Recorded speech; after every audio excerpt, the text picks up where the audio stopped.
नमस्कार दोस्तों, कैसे हैं आप सभी। आज की कहानी का शीर्षक है घंटी। सवेरा होते ही दीप्ति की बंधी बंधाई दिनचर्या आरंभ हो गई थी। कई बार उसे लगता था न कभी सूरज उगना छोड़ेगा, न कभी उसकी दिनचर्या बदलेगी। वही फ्रेश होकर पति और बेटे का पहले नाश्ता, फिर टिफ़िन तैयार करना, बीच में माँ जी को बैठाकर चाय पकड़ाना और खुद की ठंडी हो चुकी चाय को एक घूंट में गले से नीचे उतारकर सवेरे की चाय की खाना पूर्ति करना। इन सब में एक सेकेंड भी इधर उधर होना मतलब स्कूल या ऑफिस में से किसी एक को देरी होना। दीप्ति ने पराठा सेकने के लिए तवा चढ़ाया ही था कि माँ जी की घंटी बज गई। माँ, दीप्ति टिफ़िन तैयार कर रही है, अभी आती है। अजय ने मोबाइल पर नजरें गड़ाए हुए ही चिल्लाकर जवाब दिया। मोबाइल के नीचे ताज़ा अखबार भी इस उम्मीद में खुला पड़ा था कि कोई उस बेचारे पर भी नज़र मार ले, लेकिन आज भी अजय की मोबाइल पर फिसलती निगाहें ने नाश्ता समाप्त होने पर उसके पन्ने पलटकर उसे हमेशा की तरह कृतार्थमार्त कर दिया, जिसे सही मायनों में उसकी कद्र थी और जो उसका एक एक अक्षर पढ़ना चाहती थी। वह तो सब कामों से निवृत्त होते होते इतना थक जाती थी कि पढ़ने की ऊर्जा ही समाप्त प्राय हो जाती थी। देर रात गए कभी लेकर बैठती भी तो अजय यह कहकर रखवा देते, अभी कुछ देर में नया आ जाएगा, वही पढ़ लेना, सो जाओ और सोने दो। माँ जी की घंटी फिर बजी तो अजय उठ खड़ा हुआ। दीप्ति ने उम्मीद से उस और ताका, किंतु निराशा ही हाथ लगी। अजय टिफ़िन लेकर निकल चुका था। दीप्ति झुंझला उठी। हर काम की जिम्मेदारी उसी की क्यों समझी जाती है। अजय भी तो अपनी माँ के पास जाकर पूछ सकते हैं कि उन्हें क्या चाहिए, और सिर्फ पूछ ही क्यों, पकड़ा भी तो सकते थे। दीप्ति को आश्चर्य होता, माँ जी की घंटी की तीव्रता और पुनरावृत्ति उसे इतना उद्विग्न कर देती है, किंतु अजय के कानों पर जूं तक नहीं रेंगती। ठंडी चाय का घूंट हलक से नीचे उतारकर दीप्ति माँ जी के कमरे की ओर लपकी। ओह, कांपते हाथों से चाय छलककर बिस्तर और कपड़ों पर फैल गई थी। अपराधी सी गठरी बनी बैठी माँ जी को देखकर दीप्ति के दिल में ढेर सारी सहानुभूति उमड़ आई। अरे आप बोल देती ना, चाय गिर गई। माँ जी को संभालते दीप्ति अपनी ही अपेक्षा पर शर्मिंदा हो उठी। माँ आजकल बोलते हुए इतना अटकने और हाँफने लगी है कि खुद उन दोनों ने ही उन्हें आवाज़ लगाने की मनाही कर रखी है और समाधान के तौर पर पूजा वाली घंटी उनके पास रख दी है। आपने चाय पी भी या सारी गिर गई? सब गिर। कोई बात नहीं, मैं दूसरी बनाकर लाती हूँ। माँ जी को कांपते हाथों से बिस्तर झाड़ते देख दीप्ति ने उन्हें रोक दिया। सुनीता आने वाली है, अभी सब कर देगी। पड़ोस में खटर पटर की तेज आवाज़ें आने लगी तो दीप्ति ने दोनों कानों पर हाथ धर लिए। उफ, एक तो रेनोवेशन के मारे नाक में दम है, जाने कब ख़त्म होगा। बरबराती दीप्ति रसोई में जाकर चाय बनाने लगी। तब तक सुनीता आ गई। उसे देखकर दीप्ति के चेहरे पर सुकून बिखर गया। चाय गिरा दी है, संभाल जरा, मैं दूसरी चाय बनाकर ला रही हूँ, अब तू ही पिला देना, उन्हें मत पकड़ाना। खौलती चाय के साथ बीते समय की स्मृतियाँ दीप्ति के स्मृति पटल पर दस्तक देने लगी। जब दीप्ति इस घर में दुल्हन बनकर आई तब माँ जी यानी सासू माँ कितनी फिट थी। दीप्ति के सुनने में आया था कि शादी की सारी तैयारियां उन्होंने अकेले ही कर ली थी। पूरे घर की व्यवस्था उन्होंने इतनी चुस्ती फुर्ती से संभाल रखी थी कि दीप्ति देखकर दंग रह जाती थी। कामकाजी बहू से उन्हें कोई परेशानी नहीं थी। बेटे अजय की तरह वे उनके लिए भी नाश्ता टिफ़िन सब तैयार कर देती थी। दीप्ति को संकोच होता तो वे उसे लड़ियाने लगती। मुझे सास नहीं, अपनी माँ समझा कर। मुझे अच्छा लगेगा यदि तू अधिकार भाव से मुझे कुछ मांगेगी या कहेगी। अजय तो घर में प्रति पहले ही लापरवाह था, अब दीप्ति ने उसके कपड़े मोजे आदि निकालने की जिम्मेदारी भी संभालकर उसे और लापरवाह बना दिया। माँ जी शिकायत भी करती और बेटे बहू का प्यार देखकर खुश भी होती। उनकी खुशी तब दोगुनी हो गई जब दीप्ति के पाँव भारी हुए। दीप्ति तो आखिरी महीने तक ऑफिस जाना चाहती थी, लेकिन डॉक्टर ने जटिल केस बताते हुए बेड रेस्ट की सलाह दी तो घर वालों के माथे पर चिंता की लकीरें खिंच गई थी। बेटी, नौकरी जरूरी नहीं है, अपने स्वास्थ्य की फिक्र कर, मैं संभाल लूँगी सब, माँ जी ने हौसला दिया था। आरंभ में मेडिकल, फिर बिना वेतन और अंततः दीप्ति का बेमन से नौकरी छोड़ने का निर्णय लेना पड़ा था। प्राइवेट नौकरी तो घर की खेती होती है, जब तू करने लायक हो दूसरी कर लेना, क्यों चिंता करती है? इस अवस्था में तेरा खुश और चिंता मुक्त रहना ज़्यादा जरूरी है। माँ जी की दिलासा और हौसला अफजाई से दीप्ति को तब बहुत सहारा मिलता था। यह शायद माँ जी की अतिशय देखरेख ही थी कि इतने जटिल केस के बावजूद दीप्ति सामान्य प्रसव के पार्थ को जन्म दे पाई थी। अभी सब भरपूर खुशियां भी न मना पाए थे कि डॉक्टर ने अगली चेतावनी दे दी। डॉक्टर के अनुसार बच्चा बहुत कमज़ोर था और उसे भरपूर देखरेख की आवश्यकता थी। माँ जी ने एक बार फिर कमर कस ली थी। उनकी हिम्मत देख दीप्ति और अजय को भी जोश आ गया था। पार्थ के 2 साल का होते होते डॉक्टर ने उसे भी हरी झंडी दिखा दी थी। दीप्ति ने फिर से नौकरी शुरू करने का मनसा बनाना आरंभ ही किया था कि स्वस्थ हंसमुख माँ जी को अचानक ब्रेन स्ट्रोक हो गया। पूरा परिवार हिल गया था। यदि नींव ही डगमगा जाए तो इमारत का अक्षुण्ण खड़े रहना कैसे संभव है? समय रहते माँ जी को चिकित्सा उपलब्ध हो जाने से जान तो बच गई, पर शरीर की सारी ऊर्जा निचुड़ सी गई थी। बिना किसी सहारे के उठना बैठना भी उनके लिए दुर्भर हो गया था। हाथ पांव कमजोरी के कारण कांपते रहते थे। मुंह से कोई शब्द निकालने में इतना प्रयास करना पड़ता कि शरीर पस्त हो जाता। इसके बाद भी निकले टूटे फूटे शब्दों से जोड़ कर समझने में सामने वाली को भारी मशक्कत करनी पड़ती थी। हर वक्त माँ जी के पास बने रहना संभव नहीं था। निदान स्वरूप पूजा की घंटी उनके पास रख दी गई। पार्थ का नर्सरी में एडमिशन हो जाने से दीप्ति का कार्यभार कुछ हल्का हुआ था, पर माँ जी के बिस्तर से लग जाने से उसे कुछ भी सूझना बंद हो गया था। सवेरे उन्हें तैयार करने और एक बारगी खिला पिला देने के लिए सुनीता नामक नर्स की व्यवस्था हुई तो दीप्ति को थोड़ी सांस आई, पर दिन भर उसे संभालते और बेतरह थक जाती थी।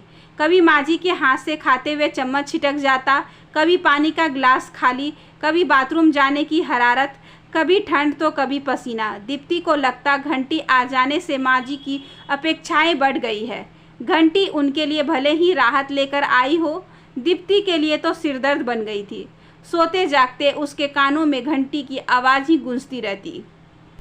जरा सा अनसुना करने पर घंटी की आवाज़ तीव्रतर हो जाती और दीप्ति के पहुंचने तक बजती ही रहती।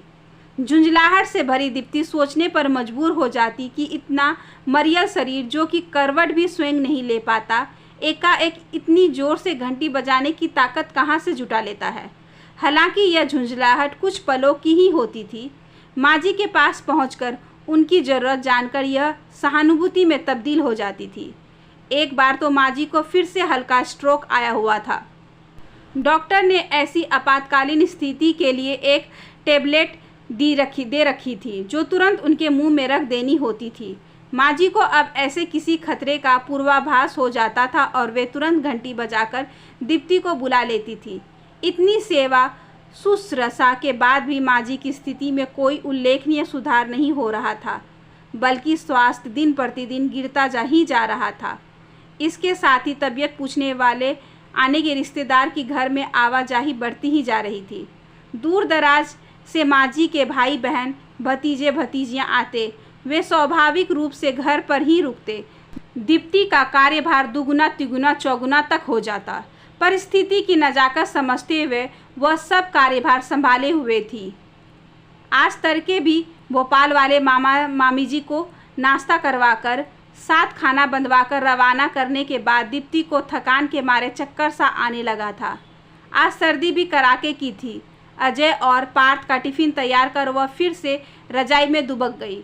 अत्यंत गहरी नींद में उसे माँ जी की घंटी बजने का आभास नहीं हुआ तो वह रजाई में और अंदर सरक गई। अजीब है, वह भी सपने में भी उसके कानों में घंटी ही बजती रहती थी। लगभग 2 घंटे की गहरी नींद लेकर दीप्ति उठी तो काफ़ी फ्रेश महसूस कर रही थी। खिड़की में छन छन कर आती धूप बेहद भली लग रही थी। एक भरपूर अंगड़ाई लेकर दीप्ति ने बिस्तर छोड़ा। अजय और पार्थ जा चुके थे, पर पूरा घर बिखरा पड़ा था। लेकिन नींद पूरी हो चुकने के बाद आज दीप्ति को झुंझलाहट नहीं हुई। मैले कपड़े मशीन में सुपुर्द करने जाते वक्त उसने माँ जी के कमरे में झाँका। उड़की हुई रजाई में कोई हलचल न देख उसने राहत की सांस ली। आज तो माँ जी भी भाई भाभी को रवाना कर तान कर सोई लगती है। चलो सोने दो, चाय बनाकर ही उठाऊंगी, तब तक सारा काम समेट लेती हूँ। रसोई समेटी, तब तक कपड़े धुल गए थे। उन्हें फैलाकर दीप्ति नहाने घुस गई। कमाल है माँ जी, आज अभी तक सो रही हैं, हमेशा तो अब तक घंटी बजा ही देती है। चाय चढ़ाती दीप्ति ने सोचा, अब तो सुनीता भी आने वाली है, चलो उसकी भी बना देती हूँ। दीप्ति ने चाय में पानी डाला ही था कि सुनीता आ गई। तुम्हें ही याद कर रही थी, फटाफट माँ जी को तैयार कर, तब तक चाय तैयार हुई जाती है। दरवाज़ा बंद कर दीप्ति प्लेट में रस्क निकाल रही थी कि सुनीता की हड़बड़ाहट भरी पुकार ने उसे चौंका दिया। सुनीता ने नींद में ही माँ जी के गुजर जाने की सूचना दी तो दीप्ति स्तंभ खड़ी रह गई। पर अभी तड़के मामा मामी जी रवाना हुए, तब तो उन्होंने उनसे बात की थी, फिर वापस सो गई थी। भूत बनी दीप्ति को कब सुनीता ने बैठाया, अजय को फ़ोन कर बुलाया, दीप्ति को कुछ भी याद नहीं था। सारे रिश्तेदार एकत्रित हुए, दाह संस्कार हुआ। दीप्ति कठपुतली की तरह रिश्तेदारों के निर्देशानुसार सब करती रही।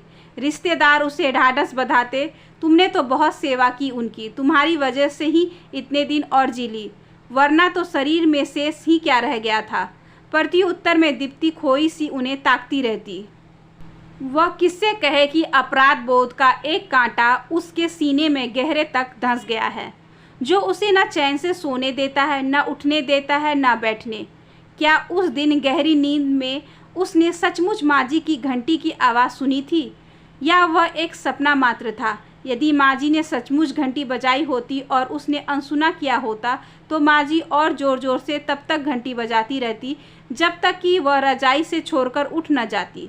दीप्ति की अंतरात्मा ने तर्क किया, हाँ तो उन्होंने बजाई थी, खूब जोर से बजाई थी।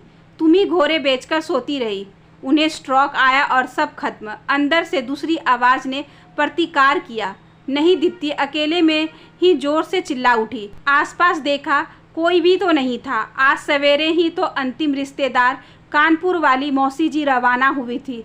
पार्थ को स्कूल छोड़कर आज से अजय ने भी ऑफिस ज्वाइन कर लिया था। वह घर में अकेली है, नितांत अकेली। जिंदगी में पहली बार माँ जी भी नहीं है। दीप्ति की सहमी सी निगाह माँ जी के कमरे की ओर उठ गई। यह क्या? उसके कानों में अचानक माँ जी की घंटी की आवाज़ कैसे गूंजने लगी। उफ, मैं पागल हो जाऊंगी। दीप्ति ने दोनों कानों पर हाथ धर दिए, पर घंटी की आवाज़ आती रही। वह फिर सपना देख रही है, वह भी जागती आंखों से। दीप्ति ने खुद को चिकोटी काटी। नहीं, यह सपना नहीं है। तो फिर क्या माँ जी की भटकती आत्मा घंटी बजा रही है? भय से दीप्ति के रोंगटे खड़े हो गए। इतनी ठंड में भी वह पसीने से नहा उठी। अरे, यह आवाज़ तो दीवार के उस ओर से आ रही लगती है। आवाज़ की दिशा में दीप्ति के कदम अपने फ्लैट से निकलकर पड़ोस के फ्लैट की ओर बढ़ गए थे। वह तो भूल गई थी कि अजय ने 2 दिन पूर्व उसे बताया था कि पड़ोस वाले फ्लैट में रिनोवेशन पूरा कर नए पड़ोसी आ गए हैं। दीप्ति जाकर उनसे मिल आई कि उन्हें कुछ चाहिए तो नहीं। दरवाज़ा दीप्ति की ही हम उम्र संध्या ने खोला। दीप्ति के परिचय देने पर वह उसे ससम्मान अंदर ले गई। संवेदना व्यक्त करने आना तो हमें था, पर घर व्यवस्थित करने में इतना उलझ रहे। दीप्ति का ध्यान अंदर से आती घंटी की आवाज़ पर लगा देख वह बोल उठी, मेरी सास है, पूजा कर रही है। तब तक माँ जी की ही उम्र कद काठी की महिला धूप लेकर बाहर आ गई। दीप्ति ने धूप लेकर उनके चरण स्पर्श किए तो संध्या ने दीप्ति का परिचय दिया। ओ, कब से संध्या को आपके यहाँ चलने का बोल रही हूँ, पर यह बेचारी भी क्या करे। पूजा घर फैला हुआ है। बहुत दुख हुआ आपकी माँ जी का सुनकर। सुना है बहुत प्यार था आप दोनों में। मैं आपका दर्द समझ सकती हूँ। दुखी मत होइए। बड़े बुजुर्ग चाहे साथ रहे, दूर रहे या बहुत दूर चले जाए, उनका आशीर्वाद अपने बच्चों पर हमेशा बना रहता है, वह भी बिना किसी गिले शिकवे के। दीप्ति अपलक उन्हें देखती जा रही थी। लग रहा था माँ जी ही उसे अपराध बोझ से उबारने के लिए सामने आ खड़ी हुई है। उनकी आंखें डबडबा आई। संध्या की सास शायद दीप्ति की मनस्थिति भाप गई थी। उन्होंने अपना वरद हस्त दीप्ति के सिर पर रखते हुए उसे अपने पास खींच लिया। तुम मुझसे उनका प्रतिरूप देख सकती हो बेटी। दीप्ति अब स्वयं को रोक न सकी। उनके गले लग वह फूट फूट कर रो पड़ी। बहते आंसुओं के साथ मन में घर गया अपराध बोध भी बहता चला गया। आशा करती हूँ कि आज की ये छोटी सी कहानी आपको अच्छी लगी होगी। अगर अच्छी लगी हो तो please like share and subscribe करें हमारे चैनल को। ज़्यादा से ज़्यादा शेयर करें और बेल आइकन को ज़रूर प्रेस कर लें ताकि अगली वीडियोस की नोटिफिकेशन आपके पास सबसे पहले पहुँचे। धन्यवाद।